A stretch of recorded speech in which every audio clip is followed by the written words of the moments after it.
Hey everybody, I just had a really good conversation with a gentleman on my live about the idea of the reality of other gods in the Old Testament. The idea that the gods of the nations are real and they have authority, and this authority has been given them to Yahweh, and some of them have rebelled. And I really enjoyed this conversation. Jay brought up a lot of good questions, and that's what you're about to see. That's what this video is. And if you like this conversation and you want to learn more about this, or you want to have in some written place some of the ideas that I talk about, pretty much almost everything that me and Jay talk about in this conversation, or a large deal of it, I'll say a large deal of what we talk about in this conversation, this is all stuff that is found in the first chapter of my book. So if you're interested in this, you should definitely check out my book. The link to that is in the description. And if nothing else, I hope you guys enjoy the conversation. Yeah, how you doing, man? What's in your mind? I had a question. Yeah. I had a question regarding like Isaiah 44:6. What's your interpretation of that? I'm sure you have an interpretation. Yeah, one second. I'll tell you what, let me bring that up on my logos real quick. And Or I might have misquoted it, but it's basically the Isaiah verse where it's like, "Besides me, there is no God." Great question. Great question. So I actually have a section addressing this in my book. And so here's the point I'll note. So this language of "there is no God beside me," this needs to be understood as Yahweh saying, there is no God that is equal to me. There is no God that's comparable to me. And let me give you an example of this. So in Zephaniah 2:15, we see this statement. This is the exultant city that lived securely, that said in her heart, I am and there is no one else. So at this point, so this is, if I remember correctly, this is talking about Babylon. It's either Babylon or Nineveh. I'm going to say, let's assume it's Babylon. I might be getting that right. Is Babylon saying there's literally no other city beside them? Well, no. Like there are other cities, but this language of there is no one else, this is Babylon's way of saying it's the greatest. Here's a more explicit example. This comes from Isaiah. So this is the same book that you quoted. Isaiah 47:8. Now therefore hear this, you lover of pleasures, who sit securely, who say in your heart, I am and there is no one besides me. So again, this is referencing a city who is apparently saying in their heart, there is none besides me. That's clearly not saying, the accusation here isn't that you think you're the only thing that exists. It's the idea of pride, of you thinking you're exalted and there's none comparable to you. And similarly, when we see Yahweh say that there is none besides me, we have to understand that in a similar way. And here's one of the reasons that we need to understand that in that way is some of the phrases or some of the times we see no gods, that there's no God besides me, those are actually instances in which in that same passage we see we see the Torah affirming the reality of the other gods. So for instance, an example of this is in Deuteronomy 32, in which Yahweh says, there is none besides me. But then there are also passages in that same chapter which explicitly, in which other beings are explicitly referred to as God. So demons are referred to God in Deuteronomy 32, 16 through 19. And then later, all the gods are told to bow down to Yahweh. So it'd be really weird if Yahweh was saying, there's no other gods, none of them exist, but then in that same passage, all these non-existent beings are being told to bow down to Yahweh. So I hope that answered your question. No, I really get that. It's a good point. I just want to bring up two other things, and just getting your thoughts on these. When it says in Isaiah 44:9, right, it says, how foolish are those who manufacture idols? These prized objects are really worthless. The people who worship idols don't know this, so they are all put to shame. And then if you cross-reference that with Psalm 96:5, where it says, the idols of the nations are devils, right? So if these nations worship idols and these idols are manufactured, and wouldn't that mean that every idol doesn't exist? And every idol is a devil, basically. So we have to make a distinction here. So this is a really good question. We have to make a distinction between an idol and a god. So let's transport ourselves back to the ancient Near Eastern world. I think this is God. Let's say I think I'm into Baal or something, right? What you would do is you would create an idol. So you would forge with your hands an image of that god. And so this image is something you would put in the temple of the god. And this image is representative of that god. And there's an entire ceremony that goes on. There's a specific phrase for it, but this is the ceremony in which you invite the god to come and dwell in the idol. So you make this thing with your hands, and then you invite the god to come dwell in that. And then you treat that idol like it's the god. You dress it, you feed it, you worship it, you bring things before it, because in their conception, it's just a piece of wood, but it's a piece of wood which through this ceremony, the god has been invited to come down to. Now, so what it seems to me is going on here is Yahweh is mocking these, Yahweh does this a lot, and the prophets does this a lot, is they're mocking these foreign nations who are worshiping and paying all this attention to these pieces of wood or stone or gold or whatever.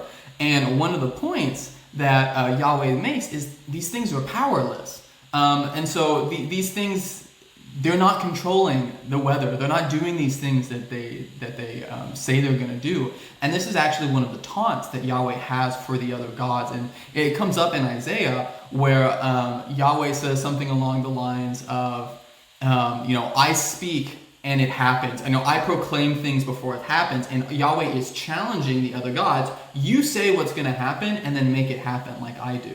Because what the other gods are doing is they wait until something happens and then they take credit for it. And so Yahweh says oh, really? That's what's going on here? Well, then why don't you proclaim what's going to come and then bring it about? Because Yahweh says that's what I do, because he actually has the power. Got it. Okay, but then if you're saying the Most High is mocking these other nations for worshiping these things without power, how do you know he's specifically talking about the statue? What if he's talking about the God in general? And just an example of this would be when Elijah was mocking the worshipers of Baal, right? He wasn't really mocking a statue, because the prophets of Baal were calling out to the skies, and trying to get a miracle or something. And Elijah said, is your God sleeping? Is he in the bathroom or something like that? I don't think he's referring to a statue in that instance. I think he's really talking about the actual, supposed God, Baal. Yeah, no, that's a good question. I agree. So I think that there is some degree of power which these beings have, and a really good example of the power that they have is the Pharaoh's servants. So when Moses is having this back and forth battle with the Pharaoh and I keep the Magi, for some reason my mind wants to go to wizard, and that's not the proper term. But the Pharaoh's servants who are the magicians, that's it. Not wizards, magicians, big difference. The one is Gandalf, one is something you hire for your kid's birthday. So the pharaohs their magicians are having this back and forth with Moses, and the Pharaoh's magicians are actually pulling stuff off. They're also turning sticks into snakes. They're also turning water into blood. They're doing what we would refer to as some type of miracle. But the idea there is those small displays of power are being overpowered. They're being gobbled up, literally with the snakes, by Yahweh. And so this is a show of force by Yahweh. And so with the case of Baal, what's really significant about that is that whole situation. So Baal was a storm god. Baal was the one who had powers of the rain and the clouds and all that. And prior to this point, Yahweh had caused there to be a drought. So this was Yahweh exerting himself as being no, I'm ultimately the one who's in charge of this. And so he's saying, and so this whole drought is a power statement by Yahweh. And this is also what goes on with the gods of Egypt in the plagues. There's a lot of Old Testament commentators have pointed out that these plagues that are being inflicted upon the Egyptian gods. They're a correlation. So there's supposed to be a god of frogs, and a god of this and that. And Yahweh, in wrecking all this, he's saying, no, I'm in control here. So you're right. So I want to say these gods do have power, but comparatively, it's very little power compared to the power of Yahweh. And there's even, I think Yahweh even mocks the gods and saying they don't even have the power to save their own idol when they fall or something like that. I don't remember that verse, but I don't want to say that these guys don't have any power, because I think we have to say they have. Okay. Power. Yeah.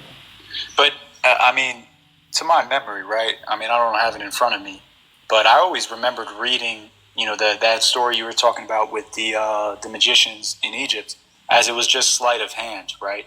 It was they're making it look like it happened. It's not that they're actually calling out to gods, but what about when in Deuteronomy 28 and then in Deuteronomy 4 where it said the Israelites are going to worship the god of wood and the god of stone? So it's saying that, yeah, these idols are the gods of the nations, right? Mm-hmm. This is a wood god. This is a stone god. Mm-hmm. How does that affect your position at all? I don't know that it does. Maybe can you try maybe pressing it on me a little bit more? Because I'm not sure. I'll tell you what, tell me that specific verse in Deuteronomy, by the way. I'll pull it up. Yeah, it's Deuteronomy 4 and 23. Okay, I was in 24. Hold on, I can get it out. No, I got you. 4. I mean, you're welcome to as well. So this is 4:23. Take care lest you forget the covenant of the Lord your God, which he made with you, and make a carved image, the form of anything that the Lord has forbidden you. For the Lord your God is a consuming fire, a jealous God. So that's 23. Was there another section? Okay, hold on. Yeah, no problem. Let me look it up real quick. Yeah, no problem. Give me a second.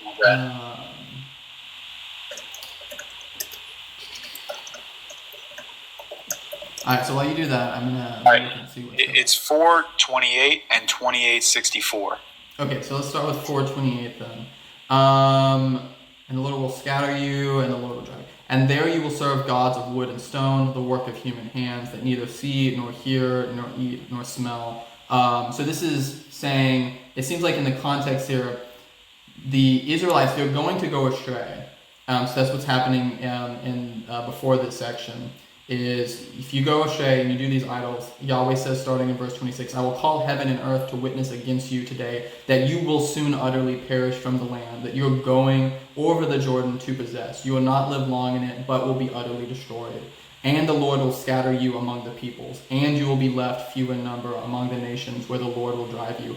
And there you will serve gods of wood and stone, the works of human hands. So this seems to me of God recognizing the upcoming idolatry that the Israelites are going to do. And I think him saying you're going to serve, the gods of wood and stone and the work of human hands is in reference to him knowing that these Israelites are going to bow down and they're going to worship these idols. Okay, but wouldn't this be an example of, like, there really isn't a separation between the statue and the God? The God actually is the statue. Don't you think that this is what it's trying to say here? So this is good. So this is a really there is a blurring of lines. So once the God embodies the idol, what you're doing to the idol, in a sense, you are doing to the God. So there is an overlap here between idol and God. So that is really important to make the connection as far as like actions towards that thing. And so we can talk about it in this blurred language. But for instance, if I take an idol and let's say I destroy the idol, I haven't then therefore destroyed the God. In fact, you can have the same God have different idols in multiple different cities. And so this is something that Benjamin Sommer even talks about in his work, Bodies of God, which is kind of tangentially related to this. But there's an idea of there's the manifestation of the deity in one specific area, and sometimes there'll be the God will be referred to as the God in association with that area. But then also there's that God in his manifestation in this other area. So there is this strong overlap between idol and the God. So when they are bowing down and they're worshiping the idols, they are actually worshiping other gods. But the idol and the God are not identical. Do you see what I mean? Yeah, I see what you mean. Maybe let me just ask you, what do you mean when you say lowercase g gods? Yeah, good question. So in the Old Testament, if you see the word God, usually the word that's in Hebrew there is Elohim. Now, Sometimes Elohim is used as a proper noun or a proper name to refer to Yahweh. That happens a lot. But other times, Elohim is just used to refer to, it's what you might call a term of residency. So biblical scholars like Mike Heiser would talk about this. And Elohim is a being that resides in this spiritual realm. And so Heiser gives the example that we see Yahweh is referred to as Elohim. We see demons, we see these, fallen beings, these bad beings. We see them referred to as Elohim. We even see a dead person, a dead human, referred to as an Elohim with the Witch of Endor incident. She says, I see a God coming up from the earth. And so from a biblical perspective, if we're talking about the term Elohim, Elohim is a broad term that often just means beings in this realm. Now, what I would say I'm kind of referring to or trying to gesture at in the title of these other gods, I'm using this to refer to these type of local geographic deities. So this type of like the gods of Egypt, the gods of Greece, stuff like that. And Yahweh says in Exodus 12:12, so this is an example, he says, I'm going to bring judgment down on the gods of Egypt tonight. So this is, right before he does some things. God talks about passing judgment on the gods of Egypt. Okay. So, maybe what I'm trying to say is, obviously there are other people who are referred to as God in the Bible, but when we think of God, I think we think of like especially lowercase g, would you say maybe having one of the three omni properties, something like that, whereas the Most High God has all three of the omni properties? Good question. So in our modern parlance, yes. So in the Western world, when we talk about God, our mind usually goes to these omni properties. However, when the ancient Israelites thought of God, that wasn't their conception. Because to them, an Elohim, there are other Elohim besides Yahweh, but there is no Elohim who is like Yahweh.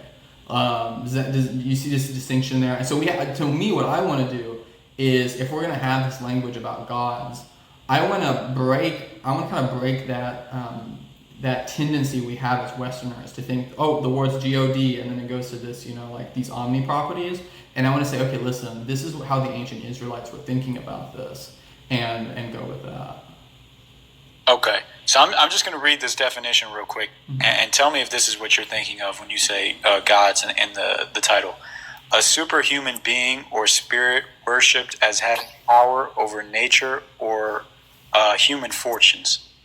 That's a pretty decent definition. I mean, that's not like a definition that's like applying to a Hebrew term, but that's a decent definition of like the conception of God that's going on. Okay, I would say, if this is the definition of God, I would disagree that it's in the Bible. But I mean, even the Israelites are called gods in a sort of loose sense. So I think. Could you give me an example of that?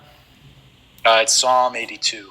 Well, that's not. They're not referring to Israelites there. In fact, I have a section in my book where I walk through Psalm 82, and I specifically address this claim, and I give the reasons why we should think that this is referring to actual gods and not merely humans. And if you want, I can do I know? When it says even when it says they're children of the Most High. Yeah. So exactly. So they're called sons of the Most High. So in the Bible, the term sons of God is often used to refer to supernatural beings. And this isn't something that just comes up in the Bible. This is something that comes up in Ugaritic literature as well. So in the surrounding culture, which is very close to the culture of that the ancient Israelites were in, this Ugaritic literature, there's this idea of the sons of El, the sons of the Most High. These are supernatural beings. And so I would take actually the fact that it calls them sons of the Most High, that is itself evidence that these are supernatural beings. Now here's something else that's important to note with this. So notice in that section where it calls them sons of the Most High. So it says, I said, you are gods. So here it's saying you are Elohim, sons of the Most High, all of you, nevertheless. So despite this fact that they are gods, sons of the Most High, they're going to die like men. Now, if this is referring, this makes better sense, and this is referring to supernatural beings. Yahweh saying, you are sons of God, you are these supernatural Elohim, but despite this, because of your corruption, you're going to die like those men on the earth. And they shouldn't, because they're sons of God. They should be able to continue living. And so I would actually point not only to the sons of the Most High, that you are God's language, that's clearly supernatural language in and of itself, but then also the fact that it contrasts with them dying like men. Now let me give you another reason to think that this is. Can I just interject? Yeah, go for it. Okay. Yeah, I don't mean to be rude. No, go for it. Verse 8, when it says, Arise, O God, judge the earth, for thou shalt inherit all nations. It says that the Israelites will inherit all nations, if I'm not mistaken, right? So this is in reference to Deuteronomy 32. So in Deuteronomy 32, we're told that God has God has disinherited the nations, and He has put sons of God over the nations. And so this is the Israelite urging God to bring all nations back to Himself. And this is something we see not only in Deuteronomy 32, but this idea of inheritance, of allotment of Yahweh, of something being inheritance for Yahweh or inheritance to the other gods. That is something we see elsewhere in Deuteronomy. So let me give you an example of that. Deuteronomy 4:19, I'll read it for you. And beware lest you raise your eyes to heaven, and when you see the sun and the moon and the stars, all the host of heaven, you be drawn away and bow down to them and serve them. Things that the Lord your God has allotted to all the peoples under the whole heaven. But the Lord has taken you and brought you out of the iron furnace, out of Egypt, to be a people of His own inheritance, as you are this day. And then this idea gets picked up again in Deuteronomy 29:25-27. Then people will say, it is because they abandoned the covenant of the Lord, the God of their fathers, which He has made with them, when He brought them out of the land of Egypt, and went and served other gods, and worshipped them, gods whom they had not known, and whom He had not allotted to them. Therefore, the anger of the Lord was kindled against this land, bringing upon all the curses written in this book. So there's this idea of there's these other gods. They are allotted to the other nations. But you, Israel, you're my allotment. And this idea we see in Psalm 82 of rise up and inherit the earth. This is the psalmist wanting God to pass judgment on these other gods, which we're seeing in Psalm 82. And we see this idea elsewhere in prophetic literature. So let me give you an example of that. So this is Isaiah 24:21-23. We see, on that day, the Lord will punish the host of heaven in heaven, and the kings of the earth on the earth. They will be gathered together as prisoners in a pit. They will be shut up in a prison, and after many days they will be punished. Then the moon will be confounded and the sun ashamed, for the Lord of hosts reigns on Zion and in Jerusalem, and His glory will be before His elders. I know I just hit you with a lot of passages, so I'm going to pause there and let you get back in, because I don't want to overwhelm you. But I think the idea here, that idea of arise, inherit the nations, Yahweh, that is a plea that's in this context of Yahweh has disinherited the nations. Okay, so basically this is the Israelites telling the Most High to take over the world. Okay, I got it. What about when Moses has said, he has become an Elohim unto Pharaoh? Yeah, that's great. In fact, so all the stuff that we're talking and all the scripture that I just referenced, I mentioned all of that in my book, in the first chapter of my book, in which I address this, which is linked on my profile. And so the verse that you just mentioned, I think that's actually the only argument that you can make. So there are 2 or 3 verses in the Old Testament to be used to say, oh, listen, Elohim can be used to just mean rulers, judges, humans, stuff like that. And the one that you just mentioned, I think that's actually the only one you can go to. So let me address that then. So yes, this is a verse in which Moses, who is a human, he is referred to as being like a god to Pharaoh, or he is going to be a god to Pharaoh. And so I say, okay, so this is an instance in which Elohim language is applied to a human. Now what? That doesn't mean we can take that meaning and import it into Psalm 82, especially considering there's so much in Psalm 82 which is indicative of this being other supernatural realities. And I would point out, as far as what's going on with Moses in that section of that verse, this is just talking about you're going to be like a god to Pharaoh. Like the relationship that a god has to a human, like that power dynamic, God is comparing Moses is going to be like that to Pharaoh. Okay, then why did Moses ask for his people to, be free? Why didn't he just free his people if he was a god to Pharaoh? Well, see, I take the language of him being like a god to Pharaoh. Moses is the one who brings about the plagues. I mean, God is working through Moses to bring about these plagues. And so it's through Moses that there's this judgment coming upon Israel. And so in that way, if you're Pharaoh, the wrath that's kind of coming on you from Moses, like that's the like a God language that I see there. I mean, Moses does free his people, and he frees it through compelling Pharaoh to let them go through these various plagues. Okay. And you don't think we should interpret Psalm 82 with that iteration of Elohim? No, let me give you something that I think really clinches this against Psalm 82 being referred to as human rulers. So Psalm 82 starts out by saying God has taken his place in the divine council. In the midst of the gods, he holds judgment. Okay, so this is he's in the midst of the Elohim. This is in the divine council, and then he starts rebuking them. Now let's flip over to Psalm 89.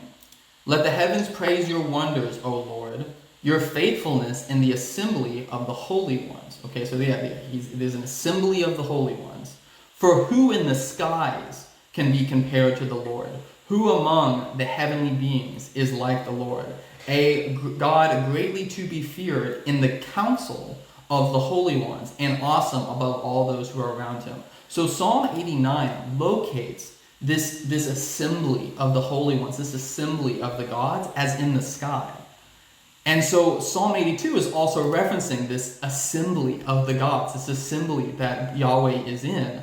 There is no assembly of humans floating in the sky. Like there was not an assembly of floating Israelites in the sky here. This is clearly indicative of the divine council which Yahweh sits in, and he judges upon them. And this is an idea that we get elsewhere in Scripture. So Psalm 82, if we're taking a supernatural view here, this fits perfectly, this idea of God has taken his seat in the divine council. This fits perfectly with what we see in Daniel 7, which says, this is starting in verse 9, as I looked, thrones were placed, and the Ancient of Days took his seat. His clothing was white as snow, and the hair of his head like pure wool. His throne was fiery flames. Its wheels were burning fire. A stream of fire issued and came out from before him. 1,000 thousands served him, and 10,000 times 10,000 stood before him.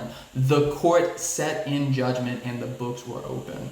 We get this. We have to look at all of Scripture and see this picture of Yahweh in the divine court, surrounded by others. And in this instance, in Psalm 82, it is him rebuking these other Elohim, the gods, sons of the Most High, who have been corrupt in their judgment. And let me give you one other reason why this. I know I'm just piling on. There's a lot. Like this is the main. This is like the main obstacle that people get with Psalm 82. Let's read a section of Psalm 82 here. How long will you judge unjustly and show partiality to the wicked? Give justice to the weak and the fatherless, maintain the right of the afflicted and the destitute, rescue the weak and the needy, deliver them from the hand of the wicked. And they have neither knowledge nor understanding, they walk about in darkness. All the foundations of the earth are shaken. I said, you are gods, all of you, sons of the Most High. You shall fall like any prince. Arise, O God, judge the earth, for you shall inherit all the nations. Now, this idea of God inheriting the nations, Israelites weren't the judges of other nations. Like, that was never a thing. That was never a thing for the Israelites to do, to go out and set themselves up as judges of other nations. And so if we're trying to read Israelites into the verse, that's just another reason why that doesn't work. Okay. I would, so let me just start by saying, in verse 3 of Psalm 89, right? Yeah, let me go it says, Yep, I got you. Okay, I'm with you. All right. So Psalm 3 says, I have made a covenant with my chosen. I have sworn unto David my servant. Mm-hmm. So wouldn't that put this into context, being that Israel is the chosen? And additionally, so just on that last... This is Psalm 89? Yeah, that was Psalm 89, verse 3. Okay, but yeah, you said, I made a covenant with my chosen. I have sworn to David my servant. I will establish your offspring forever and build your throne for all generations. Okay, but then after that, we're told, let the heavens praise your wonders. So now the conversation, so it's God has done this for David, and then because of that, let the heavens proclaim your wonders, O Lord, your faithfulness in the assembly of the holy ones. Okay, where did you just start at? Did you start at verse 8? No, that's 5. Yeah, so I read 3 and then went down to 5. The heavens shall praise thy one. Okay. And then on that last point you made about like the Israelites aren't going to be judges to the world, what about in Isaiah 49:6 when it says that, it is too small a thing for you to be my servant to restore the tribes of Jacob and bring those of Israel I have kept. I will also make you a light for the nations or Gentiles, that my salvation may reach the ends of the earth. So it seems here that Israel is the tool of the re-inheritance of the earth. Yeah, so Israel is going to do that. So that's future looking. It will be the case that those who are true members of Israel, they will be rulers of the earth. This is something that shows up in the New Testament. We're going to reign with Christ. But when that happens, well, at that point, we're not going to be ruling corruptly, because that's the eschaton. That's when we have all been glorified in our bodies. We've persevered to the end, all of that. Then we're going to be ruling with Christ. But that's not what's going on in Psalm 82. Psalm 82 is rebuking people who are rulers, and they're doing it poorly. And so God is going to cast them down and cause them to die. But that can't be in reference to what we're going to do as faithful Israelites, because we're not going to die, right? Like we get eternal life. So we can't make that connection. Okay. And so when you said that sons of God, referring to people who rule poorly or who rule, in wickedness, how about in Psalm 2 when it defines like the kings of the earth as ruling in wickedness? So wouldn't these be human sons of God, quote unquote, who are ruling in wickedness? So you can have human kings who rule in wickedness, and you can also have supernatural beings who rule in wickedness. And as I pointed out earlier in that section from Isaiah 24, Yahweh says, I'm going to punish those in heaven, the rulers in heaven, and punish the kings on the earth. So they were both beings in heaven and beings on earth, who Yahweh is saying, I'm going to punish them. And Yahweh even says in Isaiah, I think the wording is something like, I'm going to clear out the rot in heaven, and he's going to cast them down. So there's an idea, there are those in heaven who they need to be punished, they need to be cast down, and they are rulers. So we can say, listen, they're wicked rulers, and there are supernatural wicked rulers. Okay. Okay. What about in the Deuteronomy 6:4, where it identifies like Yahweh as Elohim? Yeah, like I said, Elohim is very often a proper noun, a proper name for God. So 100%, that's part of its semantic range, is it is often used to refer specifically to the God of Israel. Okay. Could you walk me through one more time why you think these gods are like alive? And let me ask you, weren't the angels referred to as sons of God also? So I mean, angels are, I guess, supernatural by definition, but I wouldn't exactly call angels gods. So this is a good point. So here, it gets tricky with the terminology of angels. So let's table the language of angel here real quick, and let's just talk about the term sons of God. So the word sons of God, one second, let's see here. Let me go to Psalm 82. I mean, obviously you believe the Israelites are sons of God, right? Well, I believe that's the thing. We become sons of God because we've been able to adopt it into the family, into the divine council, into this divine family. And I take that language of we can become sons of God. I take that and I understand that through the lens of how the Old Testament depicts sons of God. So, for instance, and a good instance of the sons of God language is, I was trying to find my notes. So, Job 1 and 2, right? We're told that the sons of God come and they present themselves before Yahweh. And the accuser is often translated Satan. The accuser comes and presents themselves. Oh, here we are. Sons of God as heavenly figures. So this is Job 1. There was a day when the sons of God came to present themselves before the Lord, and Satan also came with them. This shows up again in Job 38:7, when the morning stars sang together, and all the sons of God shouted for joy. That's a verse referring to creation, and the sons of God shouting for joy as Yahweh is creating. This idea of sons definitely. So I would say, like, here pretty clearly it shows that angels are these sort of, I mean, I'm not going to say divine, but supernatural sons of God. Is that what you're getting at? Because then I would agree that angels are, obviously supernatural, but also referred to as sons of God. Yeah, so I want to be careful with the language of angel, and this is something Mike Heiser argued really well and really clearly in his book on angels, is so the word angel that means messenger. So Right. an angel is a function. It's a job title. It's something someone does. Not all sons of God are angels, because that's not no they're not all delivering messages. Like they're not all serving as messengers. So I want to be clear, things along that time. So this is a really nuanced distinction on my part, and admittedly, as you go on, the lines start to be blurred as the term angelos starts to get used in Greek literature later on. These kind of distinctions of Elohim and sons of God and angel, they kind of get blurred a bit, at least what it seems for me. But how we generally conceptualize angels, that's pretty decent. Like, I want to be pedantic about it, but how I think you're thinking about it, that's probably a pretty decent way to think about it. Okay. I mean, I would say, if the Israelites are the sons of God, I would say that they act as a messenger, right? They act as a messenger of the law. So can you point me to the scripture that you're referring to about the Israelites being referred to with that phrase, sons of God?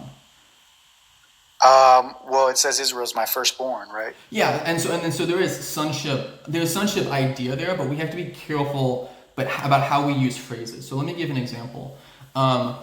Jesus refers to himself as the Son of Man.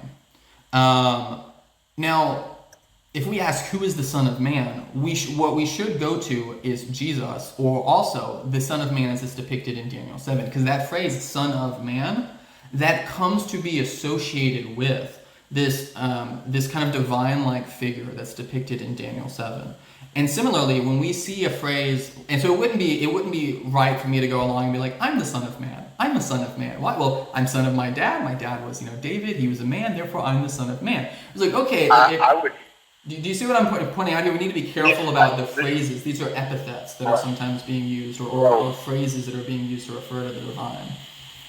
I probably should have told you this, but I'm Tanakh only. I'm a Hebrew Israelite, so I actually don't like. I think that's a criticism of the New Testament, that it says, and it specifies the Son of Man as like this special title, right? I would actually, I think every human being is a son or daughter of man. So I don't know if that changes the way you want to present that. No, but even I don't have to appeal to the New Testament. Even in Second Temple Judaic literature, I think we see it clear that they understood the Son of Man as being a figure. So we see this show up in things like the Book of Enoch, the Book of Jubilee. There's this idea, this Son of Man, this is a specific designator. And that's why when Jesus, this is why Jesus can even refer to himself as the Son of Man and it be meaningful, is because he knows that when he says that, they're going to be making a certain type of connection. Yeah, but it also says Enoch is the Son of Man, though. Yeah, so that's a good point. Yeah, so the Book of Enoch, that is a clear expression of how they viewed Daniel 7, is that they viewed the Son of Man as being referring to a specific individual, and the Book of Enoch presents that as being Enoch. So I don't take Enoch as gospel. I take that as being a representation of how the Israelites were thinking about this language. And so the fact that they are thinking about Enoch and saying, who is this Son of Man guy? Oh, maybe it's Enoch. Let's plug him in there. And not all sections do that. The Son of Man thing. There's Enoch. There's Adam. There's kind of glorified angels. Like there's lots of kind of second Judaic attempts to kind of parse out what's going on here. Who is this kind of this second figure in Daniel 7? But anyway, so like we might be getting sidetracked there. So let's go back to the sons of God imagery. I would just say, yeah. So we have language of God using a son language or creation language in reference to the Israelites. However, we can't then disregard the lexical evidence that we have of sons of God, that being a term that usually refers to these divine beings, these heavenly beings. And so let me ask you also. So in Psalm 89, I mentioned this idea of Yahweh being in the council of his holy ones. So I see holy ones as sons of God as being referring to the same classification of being. Like these are these exalted beings. Are you with me on that front? Yeah, I'm definitely. So yeah, I would say the divine council are, colloquially we would refer to as angels. I got that. Yeah. Okay. So then let me. So are you on board with the Deuteronomy 32 worldview in which God places, we'll call them gods, angels, Elohims, holy ones, whatever. God puts these kind of supernatural, we'll say celestial beings over specific nations. Are you on board with that? You're talking about verse 8 and 9, right? Deuteronomy 32, yeah. So when God divided the nations, he divided them according to the sons of the Most High, yeah. Or excuse me, according to the number of sons of God.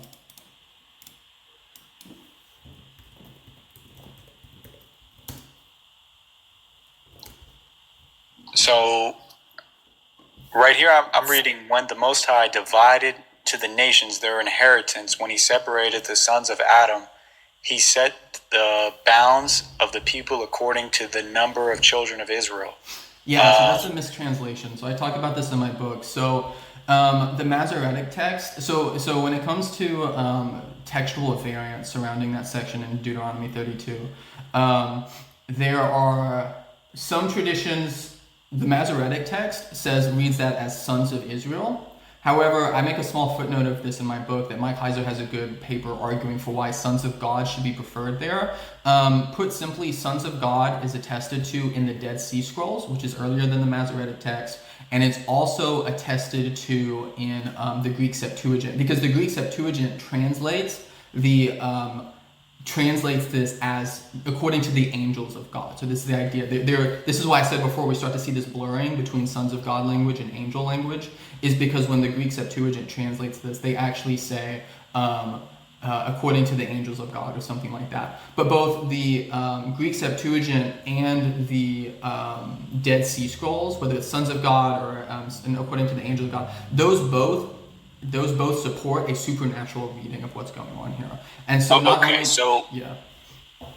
you're saying the correct reading. Let me make one more point about the Sons of Israel thing. So not only does the Sons of Israel thing, is that a later variant in the Masoretic text, that also doesn't make sense, because at the time that this divide happened, this is referring to Babel, Israel didn't exist. There was no Sons of Israel to divide according to the number of. Okay. So you're saying right here when it says he set the bounds of the people according to the number of the children of Israel, it's children of God or angels of God? Yeah, so in verse 8, so I'm reading from an ESV. I actually put a video out a while ago saying that, showing how many translations get this wrong on the textual variant.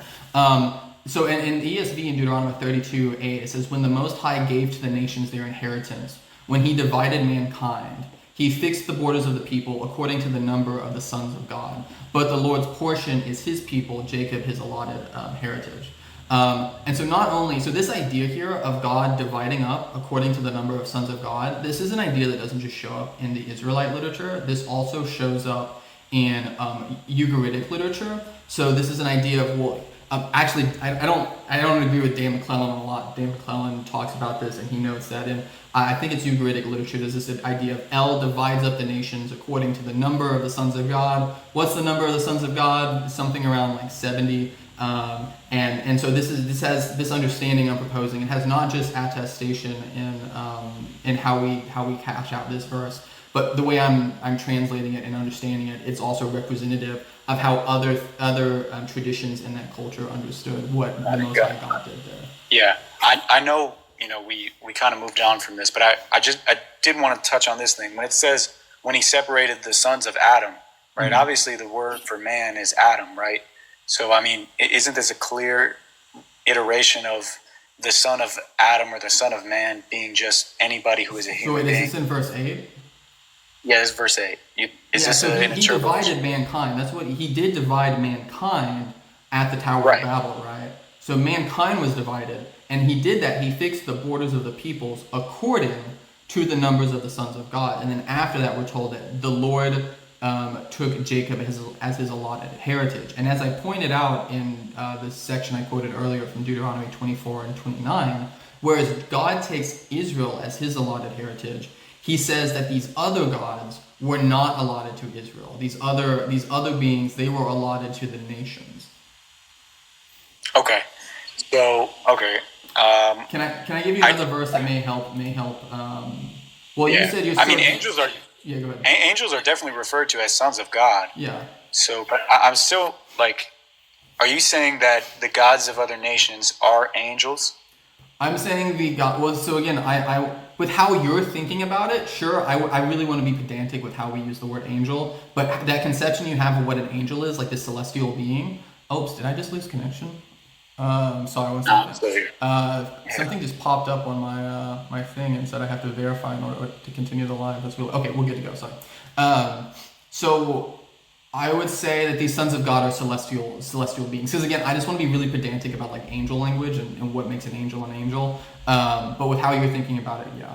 Can I give you an example? So I know you said you talked early. So then, how do you feel about Daniel? Can I appeal to Daniel to make a point? Yeah, sure, that's good. Yeah. So this is Daniel 10. Hold on. Actually, Yeah. if I could bring up a point about Daniel. Hold on. Somebody says, I'm so confused, I thought you were a Christian. I am a Christian. I explain how all of this is in the Bible and how it understands what Jesus does in my book, which is linked on my profile. Actually, go ahead and make... Oh, okay. Can you go to verse 18 of Daniel 7? Sure. Let's see, Daniel 7. This is kind of what I was getting at earlier about the Israelites inheriting the world. Daniel 7 verse 18. Is this where is this where it says it's given to the saints of the Most High? Exactly, yeah. Yes. And in the Psalms it says that the saints made a covenant with God, right? Yep. So I would take that and interpret the saints as being the people who made a covenant with God on Mount Sinai, who would be the saints. And if you want to say the mixed multitude as well, but I would say definitely Israel for sure. Yeah. So then let's give an interpretation. So I'll tell you what. Can we come back to this in a second after we finish the thing about the because I want to go down this line of thought with you. Yeah, sure. But I want to finish this stuff about the Deuteronomy stuff. So is that okay? I promise we can come back to this. Yeah, I got you. Okay, cool.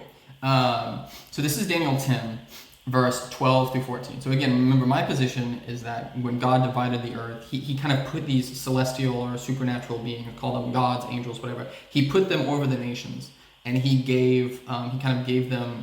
designated certain legions for them. So this is Daniel 10. You said verse 14? Verses 12 through 14. Okay. Yeah. So then he said to me, in Daniel 10, this being who is described as just clearly the celestial, like supernatural being appears to Daniel. And then starting in verse 12, then he said to me, "Fear not, Daniel, for from the first day that you set your heart to understand and humbled yourself before your God, your words have been heard. And I have come because of your words. The prince of the kingdom of Persia withstood me 21 days. But Michael, one of the chief princes, came to help me. For I was left there with the kings of Persia and came to make you understand what is to happen to your people in the latter days. For the vision is for days yet to come." Then in verse 20, that same speaker says, "Do you know why I have come to you? But now I will return to fight against the prince of Persia. And I will go out. And behold, the prince of Greece will come. But I will tell you what is inscribed in the book of truth. There is none who contends by my side against these, except Michael, your prince." So here's why I bring this up. So this is a clearly supernatural, celestial being who is appearing to Daniel. And he says he was held up. He started to come, but he was held up because of this other prince that is associated with Persia. So we've got this being that's talking to Michael, who's clearly supernatural. He's somehow hung up by a prince of Persia. We're also told there's a prince of Greece. So this is an association of what appears to be a supernatural figure with Greece and with Persia. And then we're told that Michael, who's one of the chief princes, he is the only one who comes and aids me against these. Now, Michael is an archangel. We see this idea of Michael as clearly a supernatural being. We see this in Daniel. He's mentioned again in Daniel 12 as this being who contends for Israel. And in fact, in Judaic thought, Michael was like the patron angel of Israel. It was the angel that was their patron, watched over them, things like that. That's why the speaker in Daniel 10 refers to Michael as your prince. So here, the reason I bring this up is we see this idea of celestial beings being associated with geographic areas. Okay. So you're saying basically an angel was given to every nation, and this angel is now God. So that angel is what these angels. We'll use angel language. These angels that are set over these nations. That these are the beings that come to be worshipped as gods. These are the beings that the Egyptians come to worship as Ra, Horus, whatever. And the Canaanites come to worship as Baal and things like that. So that's where these guys kind of come from. And so they have real power. They're real entities behind this. Just in verse 10, or chapter 10, when it says, one of the chief princes came to help me, and I remained there with the kings of Persia. If you go to verse 1, it identifies Cyrus as the king of Persia. So shouldn't we just interpret this as a human king and a human prince? And maybe, obviously, Michael is an angel, supernatural being, who aids the children of Israel in their wars. Yeah. So but when it says, I was with the kings of Persia, go ahead, my bad. Yeah. So there are instances in the. So I guess let me start here. Would you agree that the being who is speaking to Daniel is a supernatural being?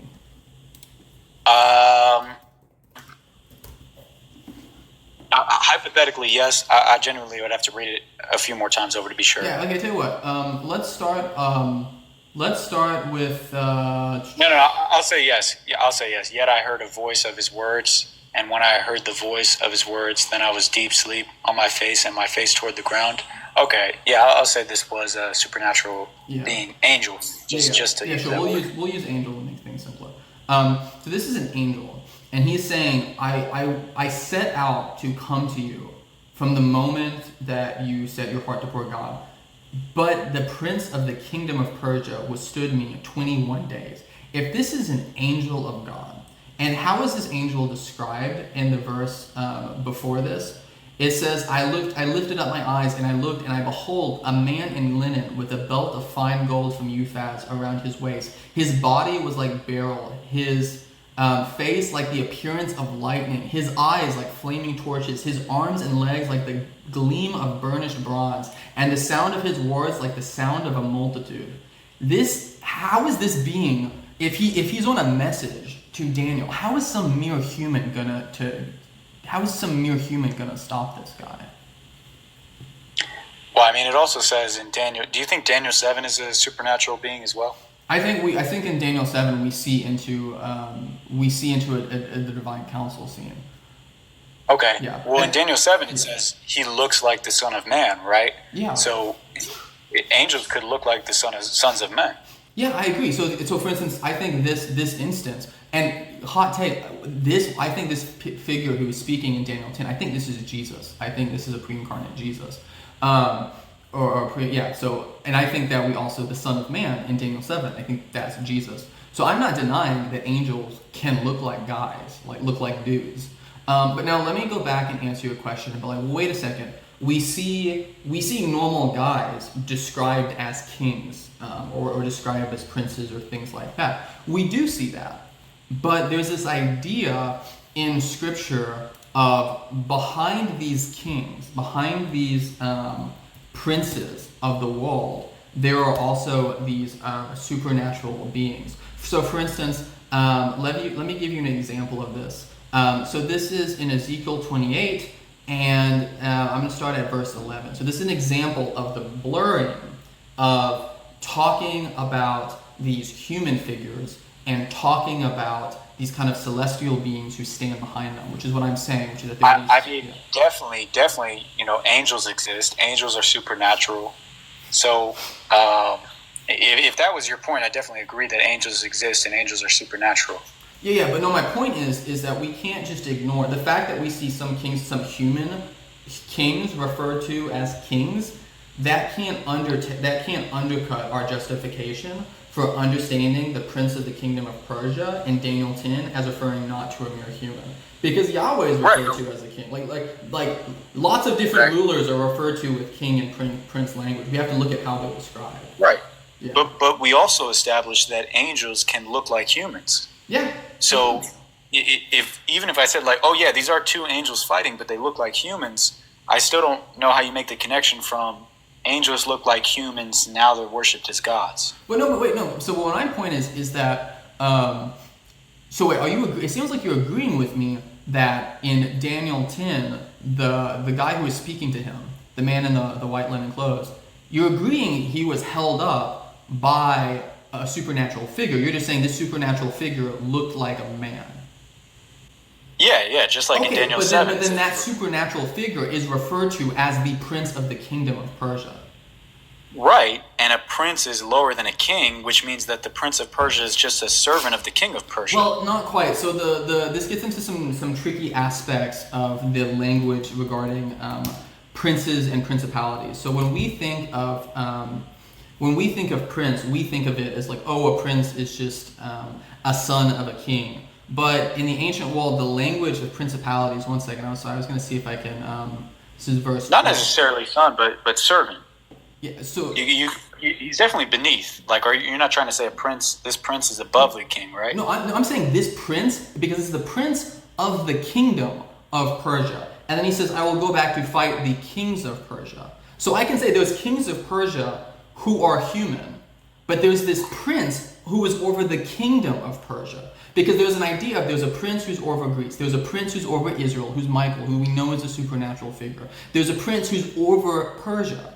And then, so we have a prince who's over Persia, and then in the kingdom of Persia, we have human rulers, we have human kings. That's what I'm saying. And so the thing I'm pointing out is here we see this idea of there are supernatural beings who they seem to be associated with specific kingdoms. Israel, Persia, Greece. And that fits with the Deuteronomy 32 worldview that I'm articulating, which is God divided the nations and he put supernatural beings over them. Okay, but then why isn't it the king of Persia? Why is this angel referred to in a sort of lesser title than King Cyrus? That's a good question. Because these angels, they are princes, not in their relation to the kingdoms of man, but in relation to God. So God is the ultimate king, right? And these are sons of God, so they are the princes in relation to God, not in relation to man. Okay, so you're saying that God is the king of Persia. No, I'm saying God is the king of the whole earth, right? Like God is the king. And he has sons, right? So these sons, these are the ones who are referred to, at least in these instances, these sons who are given designation over these areas. They are referred to as princes. And so they're referred to as princes. So tell you what, I can even bring up, if it would help, I can bring up something like we can look at the word for prince. So prince doesn't have its meaning. The word for prince here doesn't have its meaning of that we hear a prince with. It's an idea of a king, of an official. I can bring up T-dots. T-dots thing for maybe we don't understand the word prince the same way, but what I'm saying is this, right? If you're saying that God is the king of Persia, because in some metaphorical, not metaphorical sense, a literal sense, he is the king of the universe. He's the king of all creation. I'm 100% with you, got you, right? But it says that the king of Persia is specifically Cyrus, and the human king of Persia, right? There's a human king who sits on the throne, just like there's a human king of Israel, right? But so that's a good example. Let's go with Israel. There's a human king of Israel, right? But then there's the prince of Israel. There's the supernatural prince of Israel, who we're explicitly told in this verse is Michael, and who the Jews understood Michael as being their patron supernatural protector, their patron angel, you would say. And so what I'm saying is we can't just ignore the clear supernatural elements of what's going on in Daniel 10, just because at some other point, some king is mentioned who's a human. No, I got it completely, but do you think don't you think Michael is in some way obedient to the human king of Israel? No. Okay. The human king of Israel, as we see often in the historical books, goes bad and is rebellious and does all these sins. Michael's ultimate loyalty is to Yahweh. Well, that's with everybody, I would say. Because there are some princes who are rebellious, and we see this explicitly in Daniel 10, where we see Michael, who is the prince of Israel. Israel is God's loyal people. is God's allotment. He's sent to help Daniel, and he is stopped. He is held up by the Prince of Persia. The Prince of Persia is an antagonist to. No, I got it right. Yeah. 100%. But I'm saying, in every sense, like just the regular Israelite, his obedience was ultimately to the Most High God of Israel. No, not always. They rebelled. They went to. They went astray to other gods. Oh, I mean, of course, I'm talking about in a perfect world, right? Well, in a perfect world, they should be obedient to Yahweh, but they're not. Okay. What I'm saying is, it just seems like these princes of Persia, Prince of Greece, Prince of Israel, how do you know they're not just obedient to, obviously, God, but also the king of Persia, the king of Greece, the king of Israel? I know that they're not obedient to God because the prince of the kingdom of Persia is fighting and contending against Michael. It explicitly says it in Daniel 10. Right. Okay, so Prince Michael, you don't think he's obedient to the king of Israel? No, he's obedient to Yahweh chiefly. It's not as if David could command around Michael, who's one of the chief princes. He's an archangel. Michael doesn't submit his knee to him. Okay. So you're saying Prince Michael only takes orders from God. You don't think God ever told him, like, hey, listen to this king here? No, I don't see any reason to think that. But not with how rebellious the Israelites generally are. No. What about a righteous king? No, I think Michael is obedient to a righteous king, but there's only one perfectly righteous king, and that's Yahweh. Exactly. Yeah. Well, you don't think there's any righteous king, or maybe there was any? Not a perfect one. Besides Yahweh, there's no perfect king. David sure wasn't. Solomon sure wasn't. Saul sure wasn't. Okay, but for a point in time, they were righteous. Like, it's not like they were always unrighteous or they were always righteous, but at a point in time, you could say objectively they were righteous. They may have for a bit, sure, but not ultimately. And that's why Michael doesn't serve them. Find me a section in Scripture where we have a human king who is bossing around one of the chief princes of Yahweh, one of the supernatural beings. Okay. I'm going to look for that 100%. In the meantime, could you talk about Daniel 7:18? Yeah, absolutely. Glad you reminded me of that. Ooh, excuse me. You shouldn't be drinking soda while I just... Okay, so Daniel 7. So the point that you're making is that it says, hey, listen, authority is given to the saints of the Most High. So let's start with the Son of Man is given dominion. This is Daniel 7:13, and then we'll jump down. Tell you what, we'll just read from there down to 18, if that's okay with you. It's like 5 verses, and it'll give people in the chat who are just no problem. So I saw in the night visions, and behold, with the clouds of heaven there came one like a son of man, and he came to the Ancient of Days and was presented before him. And to him was given dominion and glory and a kingdom that all peoples, nations, and languages should serve him. His dominion is an everlasting dominion which shall not pass away, and his kingdom one that shall not be destroyed. As for me, Daniel, my spirit within me was anxious, and the visions of my head alarmed me. I approached one of those who stood there and asked him the truth concerning all of this. So he told me and made known to me the interpretation of the things. These 4 great beasts are 4 kings who shall arise out of the earth. But the saints of the Most High shall receive the kingdom and possess the kingdom forever and ever. Now, the point that it seems like you're making is that, oh, hey, look, it says that, this kingdom was given to the Son of Man. But then here we see that this kingdom is given to, the saints of the Most High. And then later on it says, the time when the saints possess the kingdom. So what's going on here? Shouldn't we just interpret this first figure as, something like just being a representation and given to the saints of the Most High? And I say no, because this is exact Christian doctrine. So Christian doctrine is Jesus is the Son of Man. He is the Son of Man. All authority is given to him, but he shares that reign with his saints. Jesus tells us in Revelations that his kingdom, the one who perseveres, will reign with him We share in governing the earth with Jesus. Paul says we are seated in the heavens in Christ. And so this is not an either or, this is a yes and. Yes, the kingdom is given to the Son of Man. Yes, it is given to the saints of the Most High, because the Son of Man shares his reign with the saints of the Most High. Okay. You believe that he's Yahweh, right? Son of Man? Yes. I believe that he's of the same essence, the same nature as Yahweh, yeah. But I make there's a distinction of persons between the Ancient of Days and the Son of Man. Well, isn't that a violation when he says, when Yahweh says he doesn't share his glory with anyone?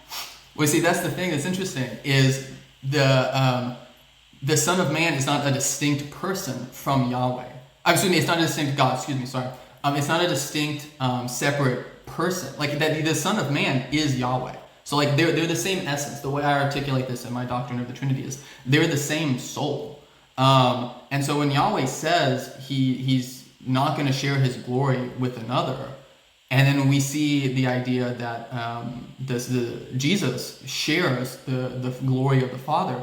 Both of these are true because Jesus is Yahweh. The Father is Yahweh. They're the same God. No, okay. Got it. Can I give you an example from the New Testament that might help us here? Sure. Just one more point about this. Yeah, what I'm getting at is that you said, okay, he shares his glory with his saints, right? You know, Paul said you're going to inherit the kingdom. Okay, so that's him sharing the glory with other human beings. That's sharing the reign. I want to be clear here. That's specifically, there is the idea of sharing the reign there. Now, I think there are other scriptures that talk about us sharing glory with God, but that's not the ones that I referenced. So I just want to make clear. So there's the ones I referenced is sharing the rulership and reign of the nations. And you don't think that in any way glory refers to dominion over nations? Do what now? You don't think in any way when it says, you know, he's going to share, you know, let the saints inherit the kingdom, you don't think glory in any way means dominion over the other kingdoms or over the other nations? I think you might have... So I want to understand. So you're saying if Yahweh says he does not share his glory with another, I think that means does that mean Yahweh isn't going to share his reign? No, I don't see any reason to think that. And also, I want to talk about the context of I won't share my glory with another. That is in the context, if I remember correctly, and we can go back and look at it, that's in the context of Yahweh not sharing his glory with another God. And if you have the verse, we can go back and look at it. But my understanding is this is Yahweh saying he's not going to share his glory with any other gods, these other gods that the Israelites are worshiping. He's not going to do that because he alone is Yahweh. And so that's consistent with there being multiple persons who are in Yahweh who all have Yahweh's glory. Okay. So let me read a short passage from the New Testament that might help that might help understand how we view the Son of Man. So this is I'm aware how you view the Son of Man. Yeah, but when it comes to the sharing his glory thing or the sharing his nature thing. All right, go ahead. Yeah. So this is Hebrews 1. I'm just going to read 1 through 4. So long ago, at many times. Is this 1:8? This is Hebrews 1 through 4. Okay. Yeah. So long ago, at many times and in many ways, God spoke to our fathers by the prophets.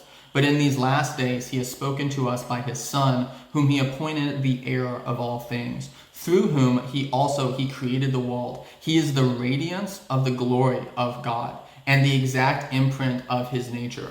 And he upholds the universe by the word of his power. After making purifications for sins, he sits down at the right hand of the Majesty on high, having become as much superior to angels as the name he has inherited is much more excellent to theirs. So I see this in connection with Daniel 7, just as how, and in fact, I see all of Hebrews in strong connection with Daniel 7, because just as in Daniel 7, the Son of Man comes and presents himself before the Ancient of Days, and then authority is given to him. Later in Hebrews, the Son of God, who is mentioned, I just read there, he presents himself to the Father, and then he is exalted and sits at the right hand of the Majesty on high. So there's a strong correlation here between Hebrews and Daniel. So you think the Ancient of Days is not Yahweh in the sense that it's not I think that's the fullness of Yahweh? Okay. Yeah, I think the Father Right. is in Daniel 7 is the Ancient of Days. Okay. Let me ask you something. Mm-hmm. When you say other gods, do you think that Yahweh created the other quote-unquote gods? Yeah, I think we're explicitly told that in Nehemiah. Let me see. It's Nehemiah 9:6. You are the Lord, you alone. You have made heavens, the heaven of heavens, with all their host, the earth and all that is on it, the seas and all that is in them, and you preserve all of them, and the host of heaven worships you. Yeah. So he created the host of heaven. Okay. So, I don't know how far off topic you want to get. I just had a kind of separate question when you said that. You've been a good dialogue partner. I've enjoyed it. Appreciate it. I was also the last person I talked to. I meant to do this for about an hour or so, so I'll probably have to hop off here after talking with you. Okay, got you. When you said the Son of Man is Yahweh, right? Because you think, so the Son of Man is Yahweh. Mm-hmm. But how about Hosea 11:9, where it says that God is not a man? Yeah, good question. So here's the problem with that is there's also sections in the Psalm where God is referred to as a man of war. So we can't take a verse out of context and say, oh, well, it says God is not a man. But tell you what, let's go over to Hosea. That's 11. What verse is that? 9. Yeah, good point. 9. Yeah, Hosea 9. Yeah, for I will not execute my burning anger. I will not again destroy Ephraim. Okay, so actually let's talk about the context of this because I really like this verse. Not because of the context I have with you, but because there are some people who say, oh, God is perfectly unchanging. He never changes. And this is my go-to example against one of my go-to examples. So what's going on in the context leading up to this in Hosea is God is mad. And he's saying how he's gonna bring judgment. And then he's gonna kind of destroy them. But then in verse 8, there's a shift in Yahweh. So Yahweh's been mad. He's been talking about how he's going to destroy these people. And then we'll start in 8 and read down through 9. So just these two verses. How can I give you up, O Ephraim? And how can I hand you over, O Israel? How can I make you like Admah? How can I treat you like Zeboim? I don't know if I pronounced that right. My heart recoils within me. My compassion grows warm and tender. I will not execute my burning anger. I will not again destroy Ephraim. For I am God and not a man, the Holy One in your midst, and I will not come in wrath.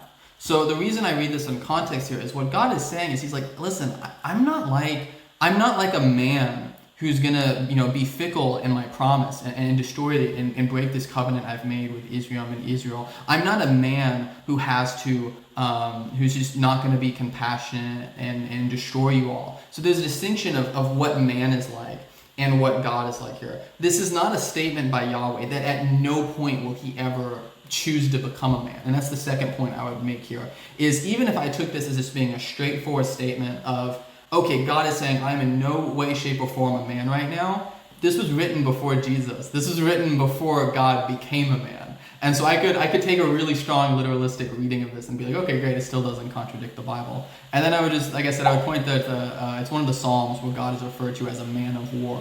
So I would just say we'd have to be careful with not reading too much into what God means here when he says, I'm not a man. Okay. And then final point, what's your take on Malachi 3:6 where it says, for I'm God and I do not change? Yes, great question. Let me bring that up. So this is another verse that comes up a lot in debates about immutability. So let me see if I remember here. This is 3. Which one? 6. Yeah, 3:6. Yeah. Okay.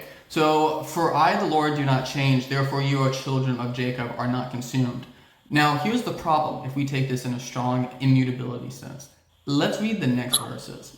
From the days of your fathers you have turned aside from my statutes and have not kept them. Return to me, and I will return to you. So God will turn back to Israel, says the Lord of hosts.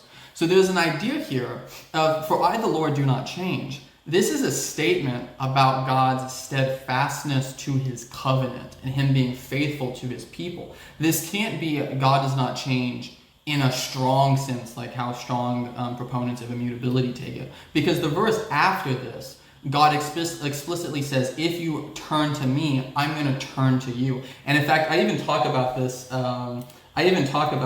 In my dissertation. I specifically mentioned this verse in my dissertation. But yeah, so that's my thoughts on that. Okay.